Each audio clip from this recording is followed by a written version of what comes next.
Delighted to be here. I'm going to first quickly explain what this motley crew of folks has to do with one another, both on stage and also a couple people off stage. Starting with Julia Furnari, who there's actually 3 generations of Julia Furnari here. Her mom is here, and this baby that's arriving in 5 minutes. Yes, it's quite obvious. It's okay. You know, we can call it out, right? It's like I think this is her last week of doctor-approved travel. Exactly. But most importantly, she is the executive director of the Coach Foundation, and in that role leads their signature program, Dream It Real, which has, for almost a decade, supported thousands of young people across the globe in planning their dreams and realizing those dreams. And I couldn't have been happier to hear Steve Harvey, well, period. But I couldn't have been happier to hear Steve Harvey talk about dreams this morning to the extent that he did, because it was a perfect setup for what we're going to talk about. Julia and her team worked with Gerry and Edelman on a really interesting report that is hot off the press that we're going to give you access to in a minute. Really interesting findings about young people, and Gerry and his trust-based team, and we're going to share some of that with you. In the US, the 2 organizations that benefit from Dream It Real are 2 college and career access organizations. One is Bottom Line, and our CEO, Steve Colon, is there, if you can wave to us, Steve. And one of their Dream It Real student participant alumni, Kim Owens, is also over there. Thank you. And then we are very fortunate to have Yannick Doumde, who is another student participant alumni from the Opportunity Network, who took time out of his full-time job to be here with us. And very glad to have you here, and just so we're not all old people up here talking about Gen Z.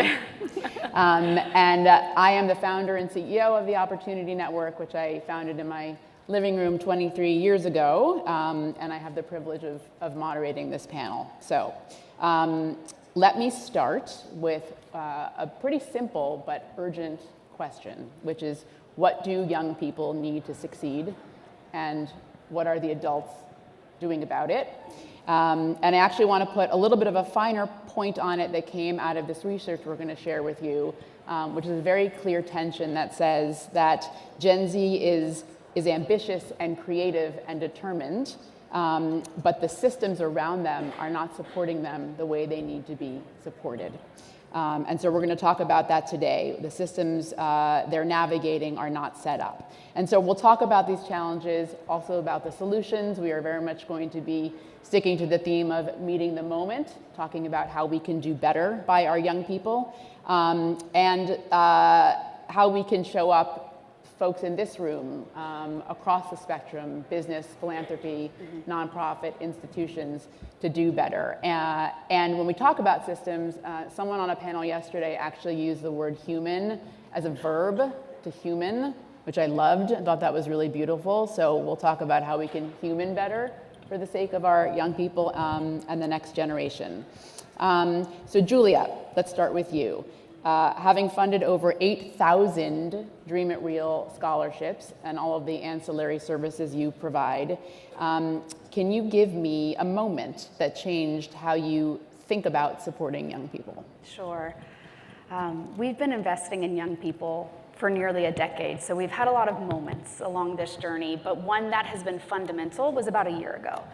And that was when we received our program end data for our US scholarship program that was investing in 250 first-generation students. And these were students who were coming from annual households of an average of $30,000 for 4 to 6 people.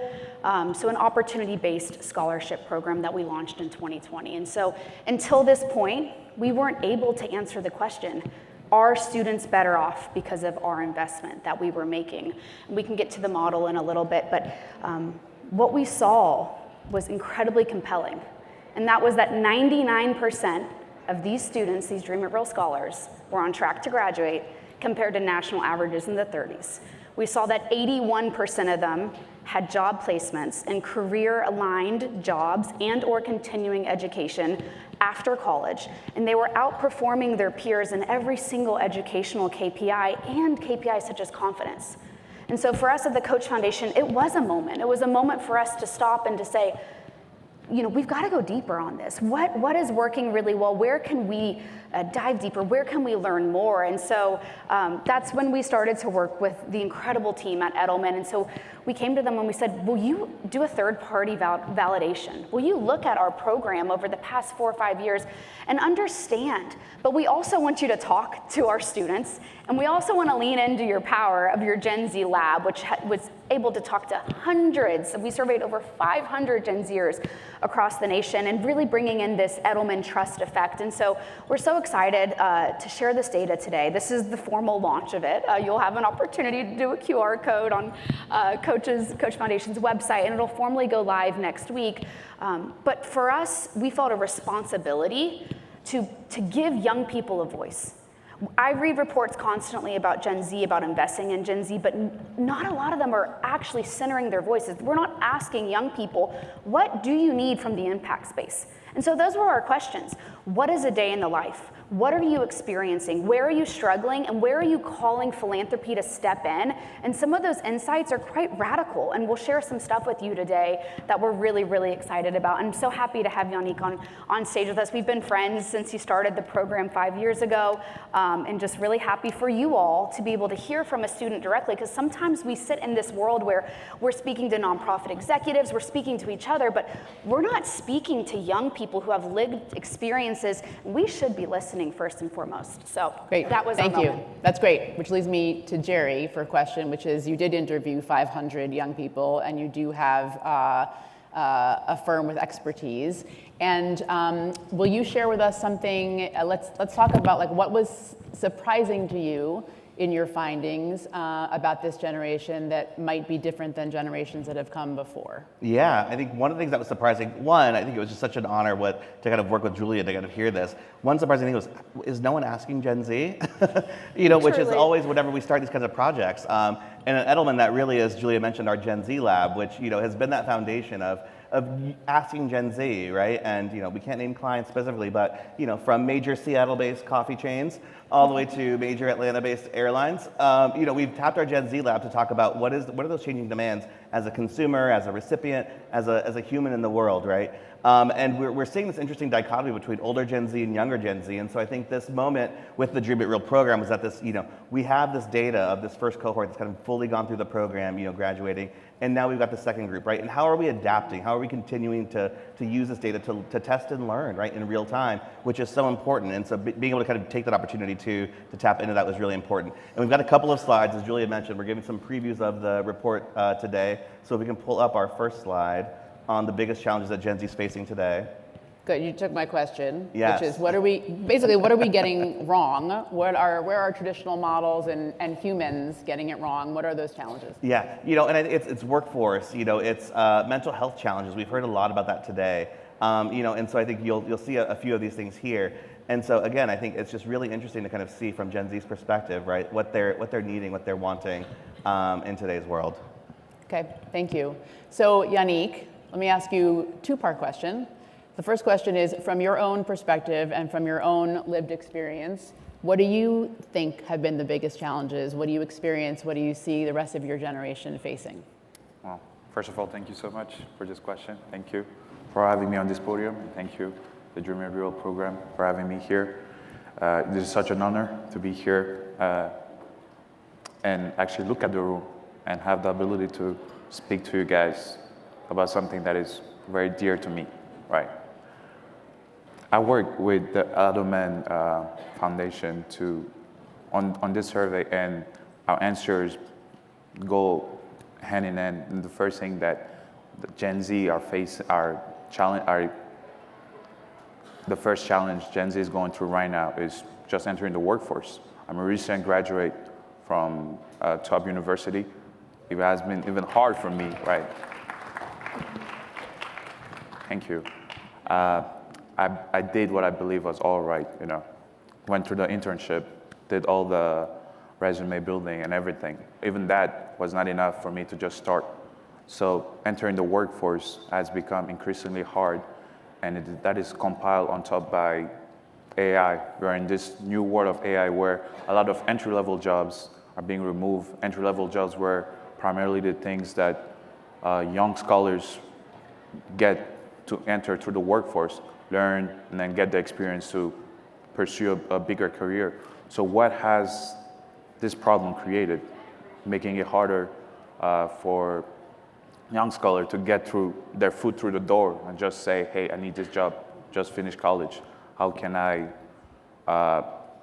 get a livelihood? Especially, it's even harder coming from a low, underrepresented community, having to fight twice as hard and then meeting at the door and saying the door is closed because AI has replaced your job. But I'm a very optimistic person. I do not believe that AI is the end of it all. I do believe it's a tool that can be used to accentuate that, right? I was talking about building resumes and all of that. I went through that way before AI. So thanks to the Dream It Real to the Opportunity Network, I sat through sessions, long summer session. Instead of enjoying my summer with my classmate, I was sitting in class learning how to build a resume. We had some fun, right? We definitely had some fun. It was very fun. But I did sit through those classes, working on my cover letter. How can I put myself at an advantage where I'm coming from this underrepresented community? How can I put myself out there so that my employer could see me, right? Fast forward now, an AI platform can build your resume in seconds. A cover letter can be written in seconds. So how did I take the next step into standing out and outperforming everyone? Yeah. Thank you, and you're right. And the truth is that you can do all those things right, and with AI software, your resume can go right into the, well, it used to be a garbage can. And so we know that networks and mentorship is really important. So second part of my question is, what has Dream It Real done for you? How has it been supportive in responding to these needs? I'm glad you asked me that question, because the first question, I was looking at it through a scientific method, right? Don't want to look at the question, want to identify the problem, and then hopefully come to a solution. This is where the solution, this is where the Dream It Real program comes in, and the opportunity to work. Programs like that are so much more than just the money that they provided me through school, right? Don't want to underline that. It was such an important thing to have one less thing to worry about whenever I went on campus, and knowing that, hey, this money is covering this portion of the semester. But what I'm carrying so vividly in my heart right now, it's the mentorship, the community that I built over time. Having access to Julia, of course, she's been a great friend, like she said, but also just the community in general that I created, the people I've met along this journey. And I'm thinking on top of my head, my mentor, which I still talk to this day, whenever I make a big development in my career, I tell him, hey, I made this, I had this conversation with my manager, what do you think? So all those things, right, are the community, the building, pushing you through that door, giving you the access, and telling you that there's a community behind you that believe in you, that trusts in you, and that will be there if you need someone to look into and ask that question. I'm a first-generation college student in this country. I went through the whole system without knowing half of the time what I was doing, but I always had the opportunity to network, and the Dream It Real program and my mentors always on my side whenever I had a question, whenever I had a barrier that I needed to huddle over.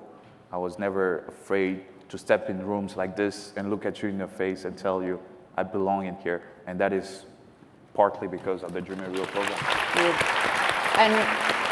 And very quickly, and this is a reveal to Julia and to Gerry. No, they keep telling me there's a surprise. It's Yannick's next move. Will you tell us what you're doing for the fall? Yeah, just enrolled to a master's program at NYU this fall. So, and very, very quickly, it's a cognitive psychology program, and in a sentence or two, what your focus is and what you're drawn to do, and why. To give it a little bit of context, I graduated from Lehigh University with a psychology degree. I've known that I wanted to be a therapist for the longest. I was telling everyone I know that I wanted to be a therapist, to be a channel to people who look like me, right? First generation immigrants, people someone who they can look up to and talk to. We very much look at first generation immigrant as people who just need the necessity, food, access to a job, or access to somewhere to live. But when you look at that, you're looking at it just through one door. You need to look at the mental health aspect as well. People who come here, although they have to worry about those things, mental health goes hand in hand with all those opportunities. So I wanted to be a therapist for the longest, and being able to open the door for people who look like me to look at someone who look like them, and then able to tell them, hey, it's okay to feel like this. Here's the resources that can help you. Here's the thing that can make you feel better, right? So fast forward, went through high school, made it through college. I took a gap here working full time, like Jessica was saying, but I was over this winter, I just had this desire to go back to school and set to do what I wanted to do, which was get a master in CBT therapy and being able to hopefully one day have my own therapy practice, and then accepting a very specific demographic and let them know that, hey, I'm here to help. And yeah, that's been a dream that I'm not letting go. So thank you for all. Thank you. I told you. I told you. I'm so proud of you. In our last remaining moments then, let's get specific about how we improve supports based on what you've learned, and what our call to action is for this community. And let me ask, Julia, let me start with you, and then let me ask Gerry to add on to that. Sure. You know, Bernice King yesterday, she said, intelligence is not enough. Character is the true test of education. And that is the essence of Dream It Real. So what we do is we provide scholarships to students. And yes, it's so incredibly helpful, but what we've found in our research is that when you give a student a mentor, and so all 250 of these students were paired with a coach employee mentor. So yes, they have champions at their nonprofits that help them, advisors, et cetera, but we matched our employee base with each student, someone in our store, someone in our corporate office, to be an adult champion. And 91% of our Dream It Real students after graduation said that they developed and gained confidence because of their mentor. And 98% said that they feel confident they're going to achieve their dreams. And so far too many young people are out there and they don't have networks. They don't have someone they can call, especially for first generation students. And so giving them access to an adult just to be a friend, just to say, hey, I'm not feeling too good about this test or whatever, it's that friendship. The other thing is community. Dream It Real also brings our young people together to our New York headquarters every single year. We actually do this around the globe because we have programs in China, Japan, the UK, the US. We're working constantly all day, every day with young people. And this is a day of friendship and community. It's actually happening next Thursday in New York. We're bringing 300 students together. But as Yannick mentioned, this is about knowing you're not alone. And so when we look at the data from Edelman, it tells us that young people today, they want to develop skills like critical thinking, like confidence, like career adaptability and life navigation. They aren't looking to be placed into a career. They know that they have to be able to navigate and pivot and weave because things are changing constantly for them. And so these are the things that we're really, really focused on at the Coach Foundation and with Dream It Real.